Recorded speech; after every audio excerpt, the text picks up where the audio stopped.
estudiantes que entramos en ese mismo semestre y te dividían por salones y tenías de pronto clases compartidas con otro salón, entonces era como la dinámica que me imagino que sigue funcionando de esa manera aquí. Y yo fui en el primer salón, en el salón original, con Liliana Serdio. Lili Serdio fue esposa de Nacho, es la mamá de sus hijos, es la mamá de Conci y de Esteban, y nos hicimos amigas desde el minuto 1. Después, Nacho se sumó a esta amistad, a este pequeño grupo, y nos hicimos extremadamente amigos, sobre todo porque los dos teníamos intereses en lo que era la literatura, la lectura, nos platicábamos qué libro habíamos leído, nos recomendábamos, y a la hora de decidir subsistema, que en esa época hacíamos los últimos 2 años de la carrera, los dos escogimos obviamente letras, ¿no? Literatura. Entonces fue así como el término de la carrera fue ya una delicia entre libros, escritores, críticos, leyendo y revisando cosas que a los dos nos apasionaban. De toda la generación de comunicación de ese entonces, 3 estudiantes habíamos escogido este subsistema, Nacho, Elena Santos y yo. Entonces éramos como los 3 juntos a todos lados, metíamos horarios al mismo tiempo, estábamos todas las clases y todo el tiempo compartíamos la vida universitaria. De esa gran amistad que después, con el paso de los años, se fue acrecentando, entonces hicimos amigos ya de parejas, yo me casé, él se casó, nos hicimos amigos los 4, tuvimos muchas experiencias juntos de viajes, de encontrarnos, él se fue a vivir a Europa, a Salamanca en cierto momento, entonces nosotros de pronto viajábamos a Barcelona por cuestiones de trabajo y quedábamos de vernos y entonces ellos volaban o tomaban un tren, un camión o un coche o como fuera, llegaban y ahí nos reuníamos y siempre platicábamos hasta altas horas de la noche. Una en particular recuerdo que descubrimos que la sangría no solo se hacía con vino tinto, jugo de naranja y fruta, sino que le echaban 2 que 3 alcoholes más fuertes para darle potencia y bueno, así nos pegó, ¿verdad? Pero bueno, pasamos tardes, noches, nos acabamos desvelando, platicando y era siempre muy agradable vernos. En el momento en que yo entro a trabajar a Ediciones Urano y se abre el departamento literario, fue justo en 2006. Y desde el primer momento Nacho me dijo, sé que la línea del editorial y lo que tú estás trabajando no es mi área, ¿no? Yo escribo novela, yo escribo cuento y yo no publicaba nada de eso. Yo estaba en el área de no ficción, en el área de desarrollo humano, crecimiento personal, a lo mejor libros más de carácter administrativos, empresariales. Y recuerdo que de pronto tuve una llamada de Nacho que me dijo, Lari, ya tengo un libro para publicar contigo. Porque cómo no voy a publicar contigo y publico con otras editoriales y tú estás trabajando en una, entonces ya tengo un libro que quiero publicar contigo y es cuando me presenta precisamente este libro, ensayo que se llama Si hace crack es boom, que habla precisamente de la formación, de cómo se dio, por qué se dio, cuándo se dio, qué pretendía esto que surge como el manifiesto del crack, del cual ya han hablado algunos de mis compañeros aquí en el homenaje. Él habla de cómo se dio esta idea loca de un manifiesto del crack y de por qué estos 5 amigos que se juntaban, algunos desde la preparatoria, no sé si desde la secundaria, ¿no? Tal vez, sí, desde la preparatoria, y empezaban a escribir y como bien dijeron, a ganar premios, a participar en certámenes y todo, y cómo se les ocurre hacer este manifiesto un poco para decir, no toda la literatura mexicana tiene que ser una literatura fantástica, no toda tiene que ser una literatura al estilo de lo que de realismo mágico, ¿no? De lo que hemos estado leyendo. La literatura mexicana puede hablar de algo que está sucediendo en Roma, Italia, de algo que está sucediendo en las Islas Griegas, de algo que está sucediendo en Egipto, de algo que está sucediendo en Santiago de Chile, en Buenos Aires, y no tiene a fuerzas que tener estos tintes que venían ya muy famosos y muy manejados y muy conocidos en el universo literario de México, con Juan Rulfo, con Carlos Fuentes, ¿no? Sino que se podía escribir de algo. Se les criticaba, se les hablaba de que eran estos escritores que no querían ni mencionar a México de sus escritos, ¿no? Que era como algo obligado y así, de lo cual no era la razón cierta, era simplemente que les llamaba la atención hacer literatura profunda, literatura fuera de estas fronteras mexicanas que reflejara otras maneras de pensar, otras culturas, otras idiosincrasias, etc. Y se fue dando que era justo lo que estaban escribiendo todos, ¿no? A la hora de que me llama y me dice, ya tengo, ¿qué vamos a hacer? Me dice, solamente lo tenemos que revisar con mi agente literario, ¿no? O sea, somos súper amigos, yo te doy el libro, tú lo publicas, pero necesitamos meter a mi agente literaria, que era en esa época Antonia Kerrigan. De hecho, el libro está dedicado a Antonia Kerrigan, que fue su agente literaria y fue agente de muchos otros de este grupo. Dice, para Antonia Kerrigan, ¿quién si no? Y para Lucrecia, mi cocinera, que sin matarme me envenena.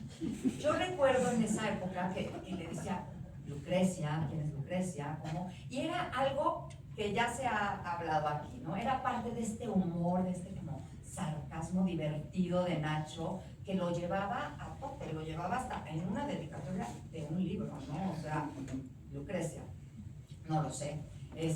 Seguramente me lo platicó, traté de acordarme, hablé con personas y yo así, ¿por qué era Lucrecia? No me acuerdo, en algún momento saltará por qué era y quién era Lucrecia, pero bueno, así de divertido y así de ocurrente era Nacho Padilla, ¿no?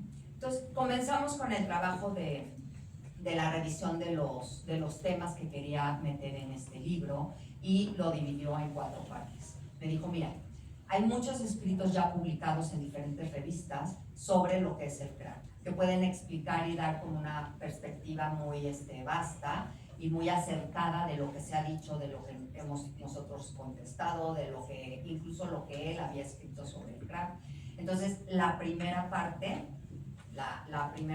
que le pone espontáneas es justamente retomar estos textos publicados, ¿no? Quien lee este libro entiende perfectamente cuál era, cómo se dio, cómo además después se siguió esta línea le dieron tanta atención, recibió tanta importancia este manifiesto, que a lo mejor surgió como una broma, como de vamos a juntarnos y vamos a la dirección de letras de la Ibero y vamos a decir que no, y de pronto fue algo que salía en los periódicos y este grupo de jóvenes rebeldes, todos con características un poco similares de nacidos en los altos 60, ¿no? Que empezaron a escribir desde muy jóvenes, que participaban en cuentos, en concursos, en certámenes, que se los ganaban los premios, ¿no? Empiezan a hacer esta como irreverencia, ¿no? Entonces le llama espontáneas y es una parte con la que empezamos el libro, es la parte introductoria, para después pasar a la parte que a mí más me gusta, que es la de las instantáneas. En esta parte de las instantáneas, Nacho habla, en particular, dedica un capítulo a cada uno de sus amigos, porque lo que siempre fue el hilo conductor de esta relación fue la amistad. Más que después ayudarse a lo mejor o leer los libros de otros y darse consejos, no sé cómo funcionaban sus tertulias y sus largos encuentros narrativos, pero era una amistad que los unía. Hablamos generalmente de 5 formadores, de 5 participantes del movimiento del crack, pero también se agrega a Vicente Rasti y a Alejandro Estillín, ¿no? Entonces hay un capítulo dedicado a cada uno de ellos, con anécdotas de relación personal que tuvo Nacho con Eloy, aquí presente. Está increíble este capítulo que es justo con el que arranca, con Pedro Palau, con Ricardo Chávez Castañeda, con Jorge Volpi, e incluye 2 más. Incluye un capítulo obviamente de Antonia Kerrigan, a quien le tenía muchísimo cariño, aprecio, gratitud y que era un motor importante en su vida de escritor, ¿no? Como escritor. Antonia Kerrigan tenía esta también gran predilección por Nacho, lo quería mucho. Cada vez que íbamos a la Feria del Libro, a la Feria Internacional del Libro en Guadalajara, era como ya nada más de ¿cuándo nos vamos a ver? ¿A qué hora podemos? Y empezar a coordinar agendas, porque pues todos íbamos a diferentes cosas con diferentes trabajos y siempre intentábamos encontrar un momento para poder reunirnos, por lo menos Antonia, Nacho y yo, ¿no? Y muchas veces acompañados también de mi esposo, que era el director de la editorial y gran amigo de Nacho. Entonces era como la parada obligada, un café, un desayuno, lo que fuera, ¿no? Pasamos pero en esta instantánea, antes de que lo olviden, hay otro capítulo muy simpático que se llama ¿Quién demonios es Rosana Volpi? Que aquí la risa de Eloy ya nos habla. ¿Quién demonios es Rosalba Volpi?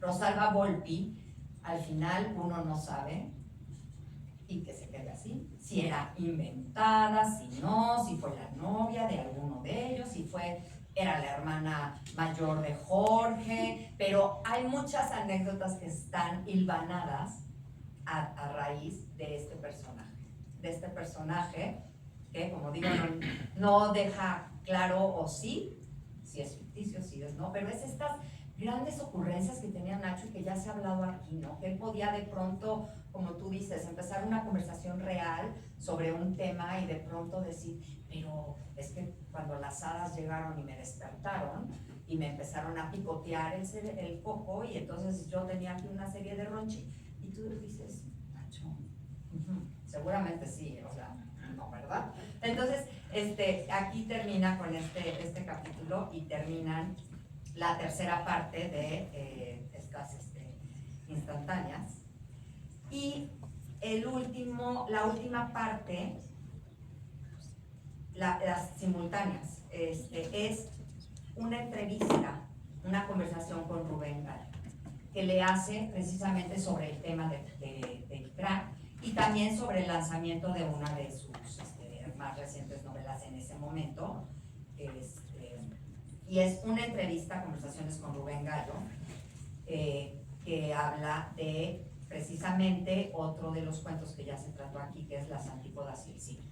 Entonces, dentro de esta serie de cuestionamientos, preguntas y respuestas que tienen en esta conversación, que está verdaderamente como va fluyendo y te va llevando, Nacho también la considero importante de colocar en este libro porque da como mucho de las bases o herramientas o puntitos a destacar sobre lo que era precisamente el movimiento del crack, ¿no? Y para cerrar, la cuarta parte en la que formamos este libro es la parte de las imágenes, ¿no? Él tenía muchísimas ganas de poner fotografías de sus amigos, de los eventos, de cosas que ilustraran todo lo que se había vivido en este mundo literario del crack. Y justo me acuerdo cuando me llamó y me dijo, es que ya tengo la portada. Encontré una foto donde estamos 6 de los 7, que ya es ganancia porque no tenemos una de los 7 juntos.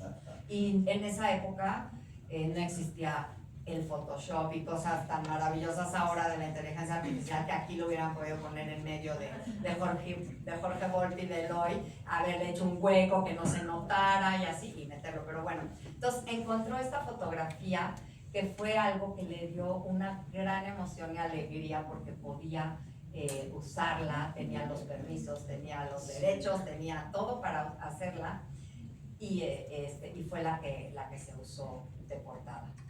Dentro tiene muchas más fotografías muy simpáticas, lo que siempre te deja ver que se divertía muchísimo. O sea, no era como una profesión y era mi chamba y mi trabajo y además tengo que ver y conocer. No, era una forma de vivir, una forma de vida en la cual él se divertía, gozaba y sobre todo se brindaba a sus amigos, se brindaba a sus colegas, se brindaba ahora, digo, no me cabía duda, pero se brindaba a sus alumnos, ¿no? A sus colegas, y siempre tenía algo amable, algo bondadoso que decir, participaba en lo que le pidiera, o sea, no sé, yo le decía a Nacho, necesitamos hacer algo, pero que nos dé como un poco más de soporte en la parte literaria, porque no tenemos